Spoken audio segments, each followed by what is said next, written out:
Hello and you're very welcome back to Mugello, the sprint ceremony then. Well, he is the sprint supremo, Marc Marquez. It's a constant masterclass, isn't it, from Marc Marquez this weekend. So far, schooling the king of Mugello, his teammate Pecco Bagnaia. He is absolutely brilliant. A second again for his brother Alex Marquez, and Pecco having to settle for third. And that is not how he wanted the weekend to start. Let's go back to the very start of the race then, when Marc had an issue. Still managed to win the race, but yeah, slightly confused himself, it seemed, after that interview as well. Michael, what was going on here? It sounds like he activated his launch control device, somehow deactivated it, whether it was an awkward flick of the button by his left hand, realised that obviously there was something on the dash that alerted him to it, re-engaged it, but the momentary loss, and then opened the throttle, tried to drop the clutch with him, but by that time he wasn't quite ready. You can see the panic as he reaches over. Actually, I say panic, he's actually kept calm in that scenario.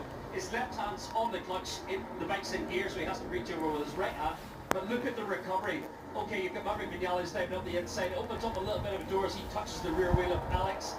Marc comes straight up the inside, that is Brad Binder. Getting a little nudge from Digi and then taking down Zarco on the outside. But yeah, you got to say, that's where Marc is so good. Whenever things go wrong, he doesn't let it upset him, doesn't get flustered, immediately responds, steadies the ship, and within a lap he was back in contention again. And you have to say that is one of his superpowers, in the fact that he can put things in a box and move forward. I mean, despite that handicap, still went out and he breezed it.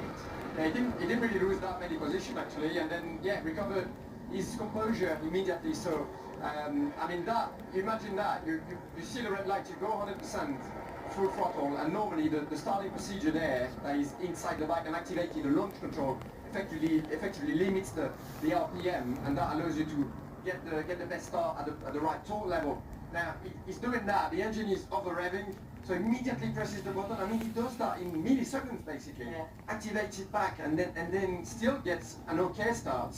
And what is it, P4 after turn 1? Unbelievable. It's just the way he reacts and the way he can improvise here is, very fast, very quick.